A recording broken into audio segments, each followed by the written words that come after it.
Spell your last name. It's Bailey. All right. Josh, where are you currently employed?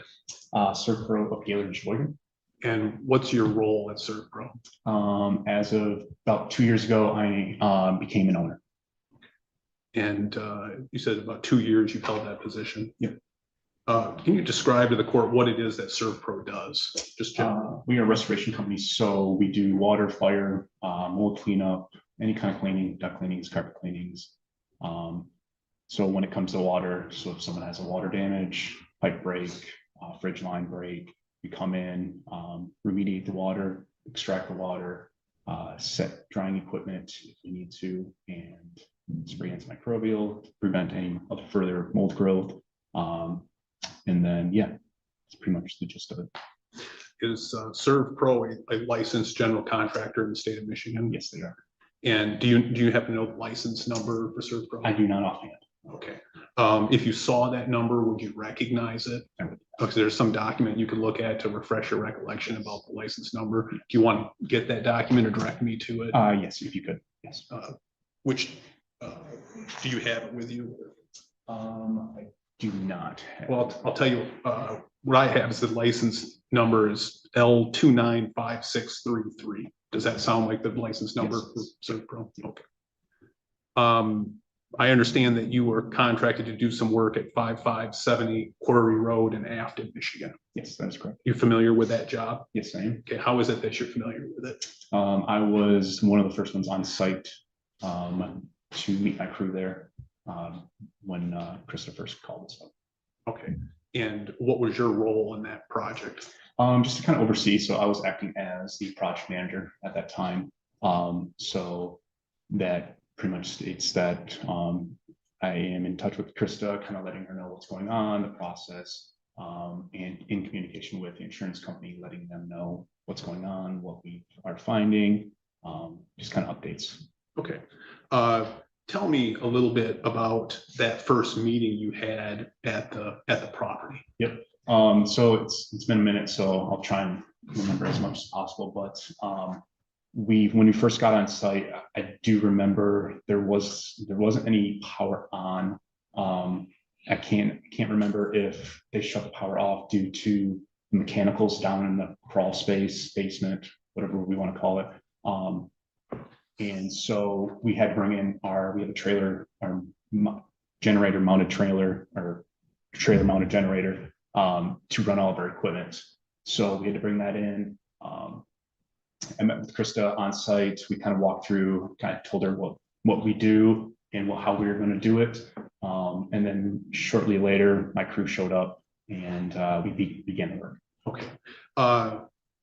Did you speak to anyone else on that day other than Krista Wiley? I did not. Okay. And is Krista Wiley seated here today at yes. the defense table? Did you ever speak with Deborah Wiley at any point during this project? I did not. No. Did you ever see Deborah Wiley at the home at any point? I did. Okay. What needed to be done as part of this project? So I believe it was some kind of submersible pump that had either failed or had gone out.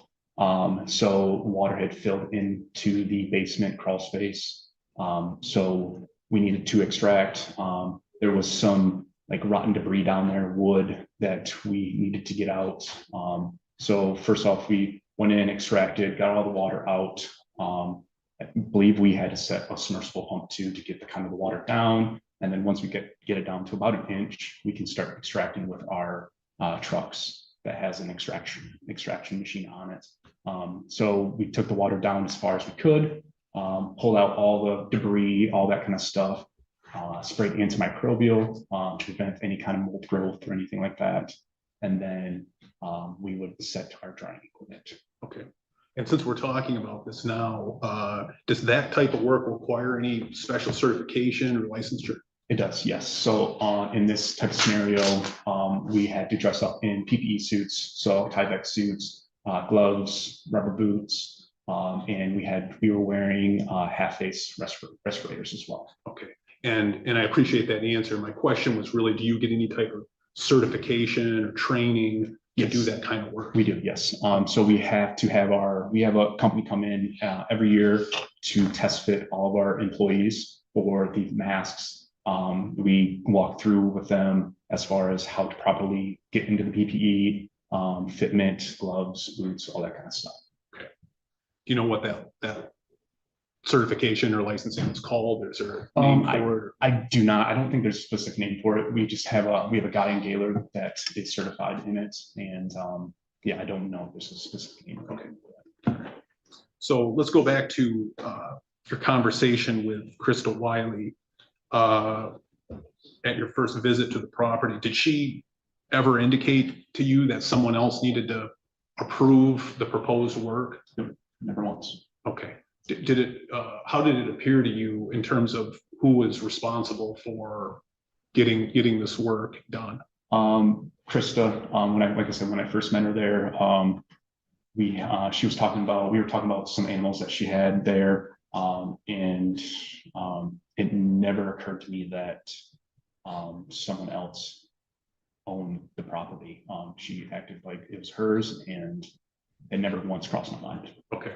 You mentioned some animals there. What kind of animals were at the property? Just typical like farm animals, dogs. I think there was maybe some goats. Yeah, just your typical farm animals. Okay. And did it appear to you that Krista Wiley was residing in that home? Yes. Okay. Do you now know that Krista Wiley is not the legal title owner of that property? I do. Yes. Okay. All right. I'm going to show you what we've marked as Exhibit 2.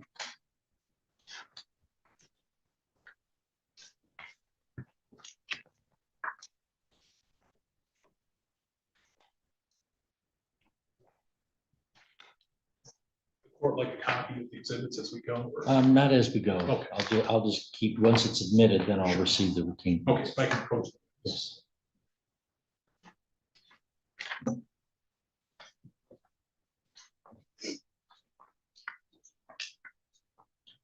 Okay, actually, I took these out of order. I apologize. I marked the wrong one. I'll show you what I've marked as proposed Exhibit 3. This one first.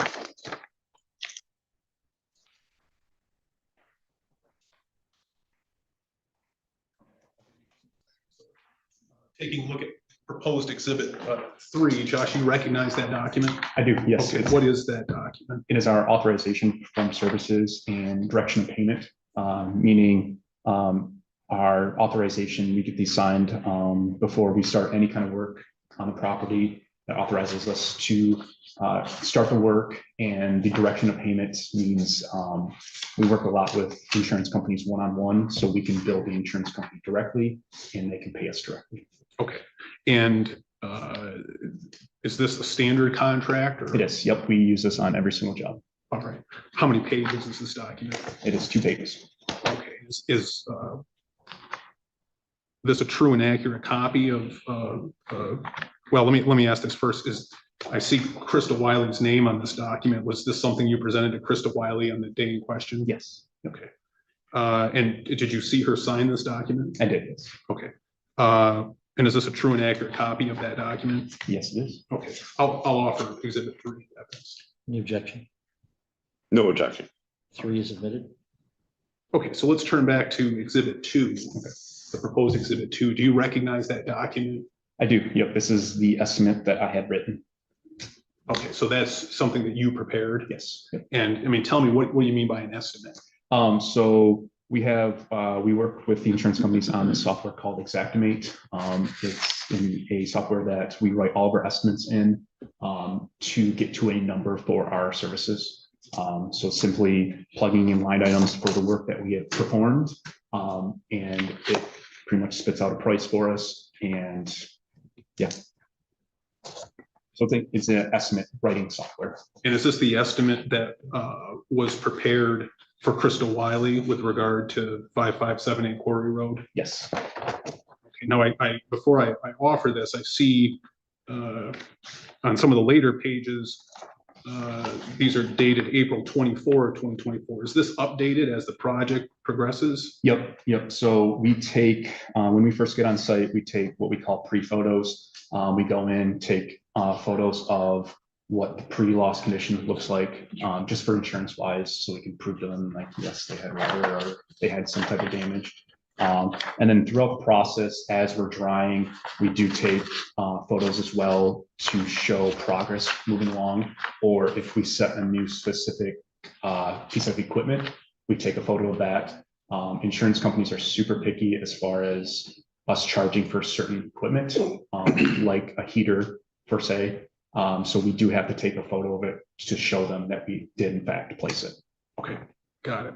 I'll offer, is proposed exhibit 2 a true and accurate copy of the proposal as last amended? Yes. Okay, I'll offer a plans exhibit number 2. Any objection? No, thank you, Your Honor.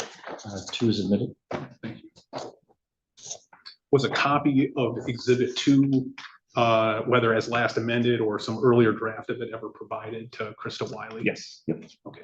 Was that something that you sent to her? Yep. Via email, I believe.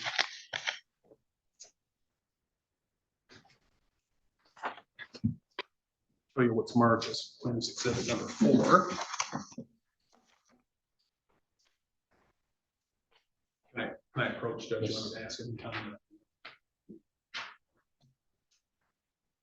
Do you recognize that document, Josh? I do. Yes. Okay, and what is that document?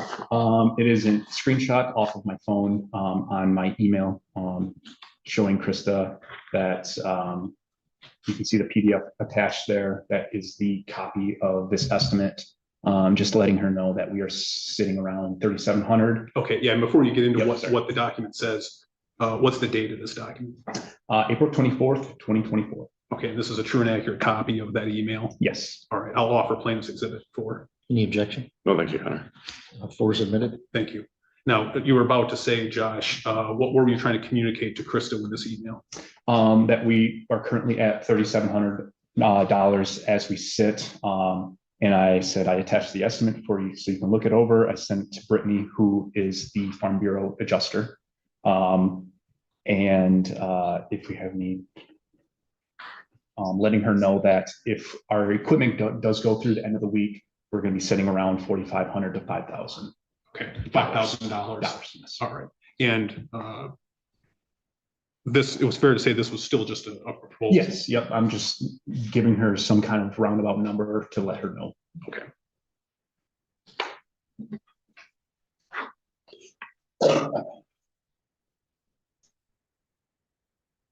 At any point during this project, did Krista Wiley object or complain about the work being done by Servpro? Never once. Okay.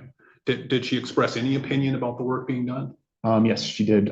She told us that she had no complaints and that we were doing a wonderful job, and never once heard that we did anything bad or anything outside of the guidelines. Did the work that was being done require a residential builder's license? I did not, no. Okay. And why is that? We were not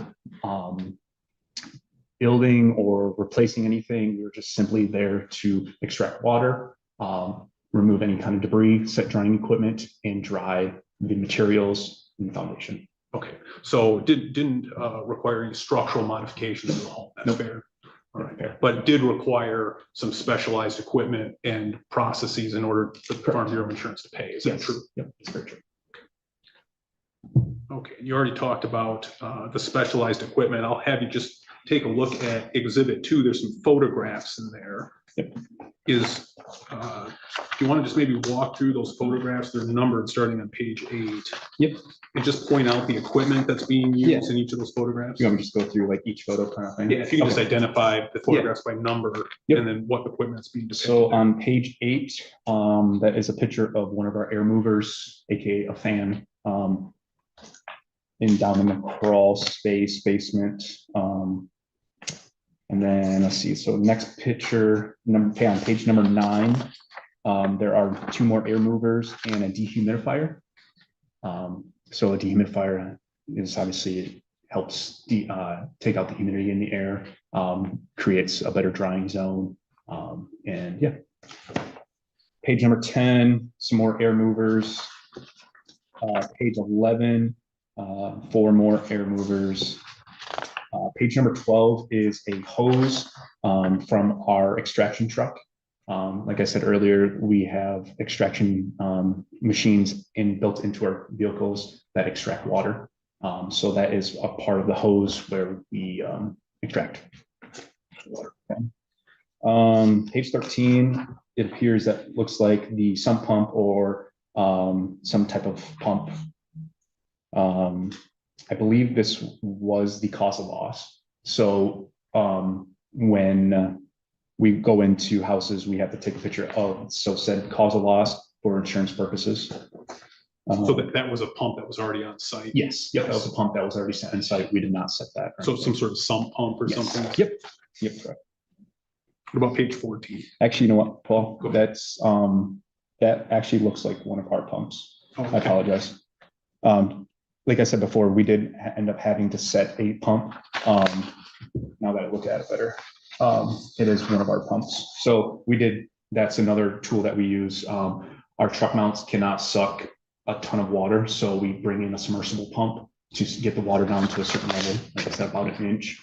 And then once that occurs, we bring in our other extraction tools. Okay, and then what about page 14? Page 14 is a picture of the front of the house. Okay, page 15. Page 15 is, it looks like a pre-photo. So this would have been taken before we had done any work. You can see the water level was pretty high in there, reaching up to the hot water heater and what looks like the furnace. Page 16 is pretty much a similar thing, showing the water level. You can see the floating debris, all that kind of stuff.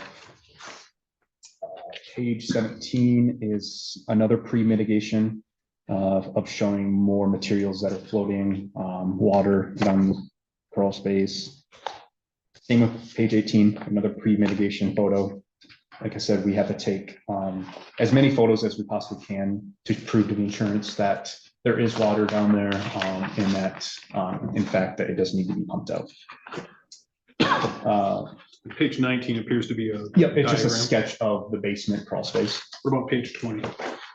Page 20 is a picture of what looks like a dehumidifier, a fan, and partial of our Firebird.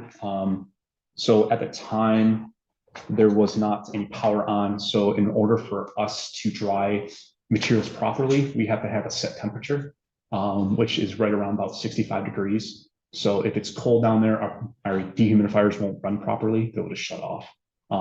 So we would have to stick in a heater, electric heater, to heat the space properly for our equipment to dry properly. And this was on what date? This was on April 23rd, 2024. Okay, so not the warmest weather. Not the warmest weather, no. Yeah. And Getting next- there, but not. Right. Next page. Next page is that Firebird.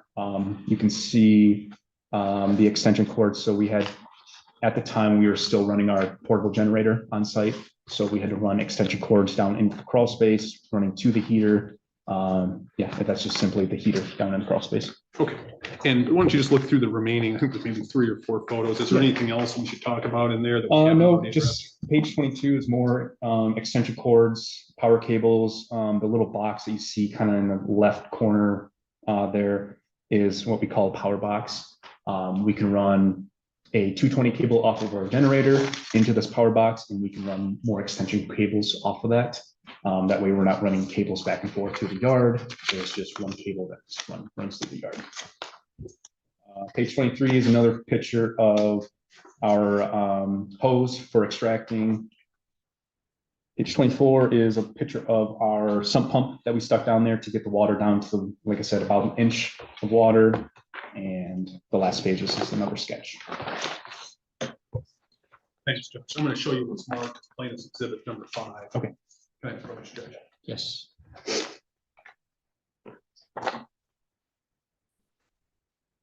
You recognize that document, Josh? I do, yep. What is that document? This document is our, what we call our drawing report. Okay, and is this drawing report specific to a job? Yes, it is. And what job is that? The Wiley job, Deborah Wiley. Okay, is this a true and accurate copy of the drawing report for Deborah Wiley, Crystal Wiley's project? Yes, yes, it is. Okay, I'll offer exhibit 5. The objection, No, thanks, Your Honor. 5 is admitted. Okay. So what does this drying log indicate, Josh? So we have a software that we plug all of our equipment in, take these photos that you saw in the estimate.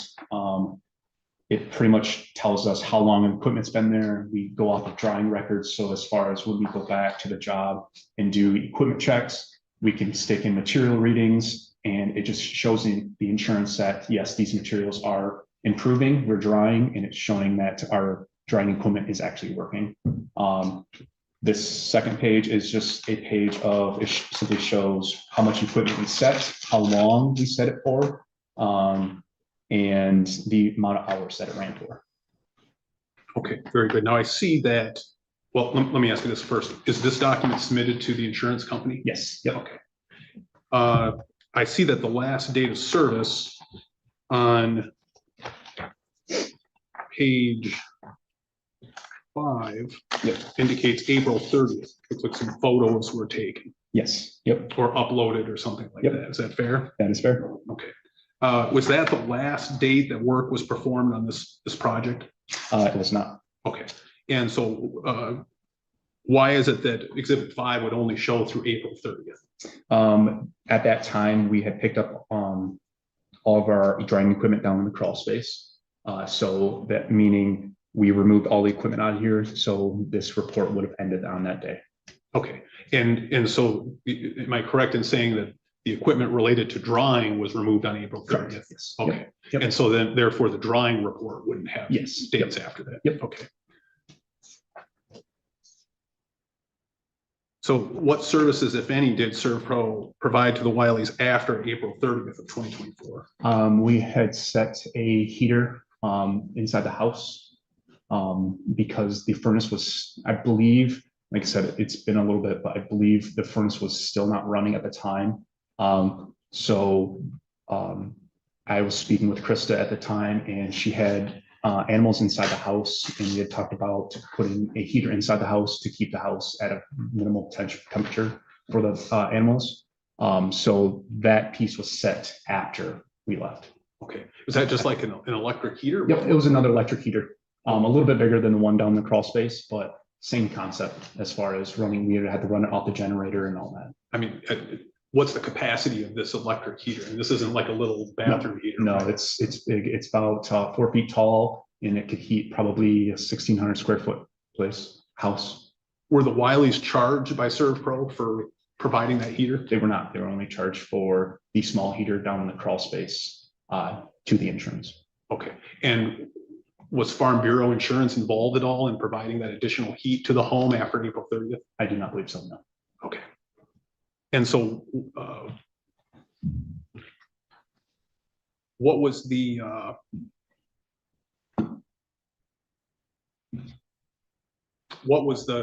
timeline in terms of providing that heat to the home? Like I said, it's been a minute, but I believe it was if it wasn't within a day, I would say within a couple of days. Chris and I were texting back and forth with the whole situation, and it was simply more to help her out in the scenario because I believe we were fighting with the insurance going back and forth as far as getting the furnace replaced, the pump replaced, and all that. So it's simply just to help her out. Okay. And you say a couple days, you mean a couple days that what did you mean by that exactly? As far as setting the heater inside the house, I can't remember how long it was since when we took all the equipment out of the crawl space until when we set the heater inside the house. Oh, I see what you're saying. Okay. Yeah, it could be a week. It could be, I'm not sure. Okay. Well, I'm going to show you what's marked as plaintiff's proposed exhibit 6.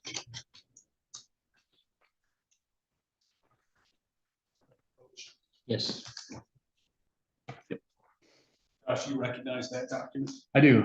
This Okay, what is that a report that we pull. This is a program that our employees clock into. So they clock in, clock out of every single job. This is how we keep track of their hours on every single job. It's simply just a report showing their hours, their time, and what job they were on. Okay. And what is exhibit 6 specifically? Is it related to a specific job? Yes, it is related to the Wiley job. All right. And is this true and accurate copy of the time entries in Servpro software for that job? Yes, it is. Okay, I'll offer plaintiff's exhibit 6. Any objection? No, thank you, Your Honor. 6 is admitted. What is the last time entry on exhibit 6? May 30th, 2024. Okay, and what service was provided on that date? That day we were picking up our Firebird heater, electric heater inside the house. Okay. Had you had communications with anyone about coordinating a pickup of that heating unit? I did, yes. Okay, tell me about those conversations. Who were they with? They were with Krista directly, whether it was between phone calls or text messages, just letting her know when we can pick it up. Just kind of working around her schedule as far as when she can meet us on site. There were some days that she wasn't able to meet us on site, so we were just kind of working around her schedule to get it. All right, and was there some sort of issue when you picked up the unit and something was left behind or something? Yeah, there was a thermostat. So these heaters, you can hook up a thermostat to set a certain temperature, 70, 80 degrees. So there was a thermostat that was left behind. Our guys are notorious for leaving it behind because it's just a smaller unit. Yeah, there was an item left behind. Okay, and was that before or after May 30th? That was after. Okay. And just to be clear, this house didn't have any heat other than that unit that you left behind for that period in May. Did you leave that unit behind just to extend the time in which you could file a construction lien on this home? No. Okay. Was there even any dispute in early May of 2024 about payment or non-payment? No. Okay. So it's fair to say then the last day of providing service to the home was May 30 of 2024. I object, Your Honor, calling for the witness to make an argument or a legal conclusion from the testimony. Yeah, I think that calls for the manner of that question would call for a legal conclusion that would be sustained. He did testify factually about the time. Thank you. Josh, were there any subcontractors involved? There was not. All right, I'm going to show you what I'm marking as plaintiff's exhibit, proposed exhibit number 7.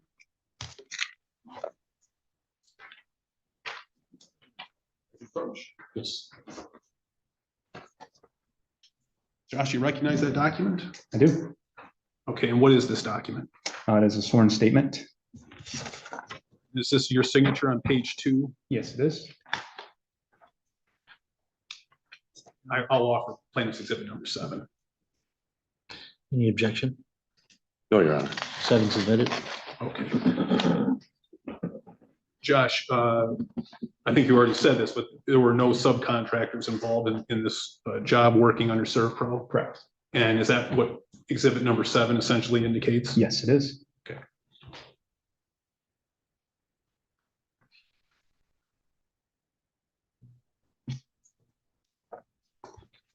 Josh, I don't have any other questions for you. I think Mr. Kadab will have a few now. Thank you. Maybe hand me those 7 exhibits, please. Or 6 exhibits. Mr. Kadat, cross-examine. So just a couple of clarifying questions, Mr. Bailey. Good morning. So you had testified that you were one of the first ones on the scene on April 20th. Is that right? Who was there before you? I believe Chris was there.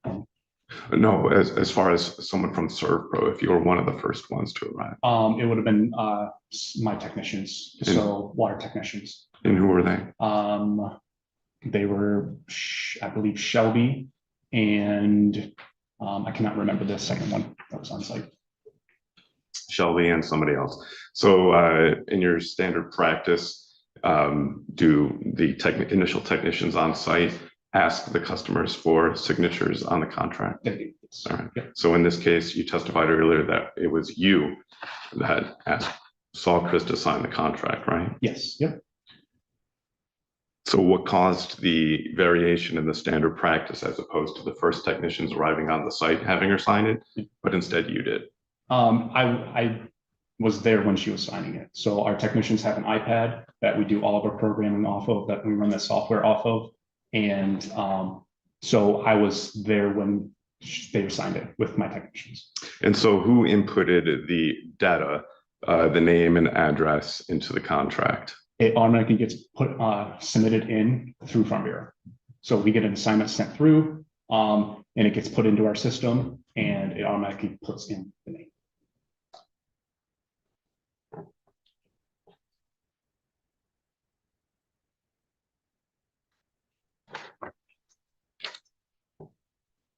Can I see that?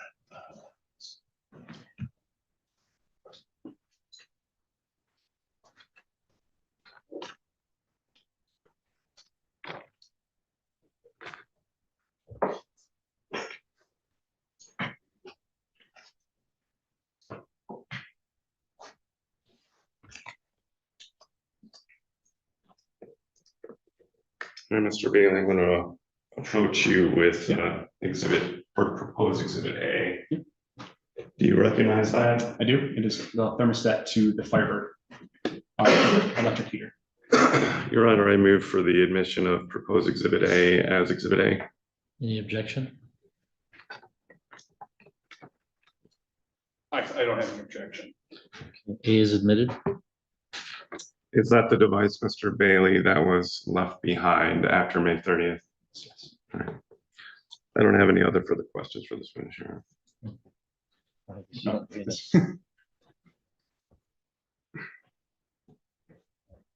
Redirect? No redirect. Thank you very much. Okay. Thank you, Mr. Bailey. Thank you.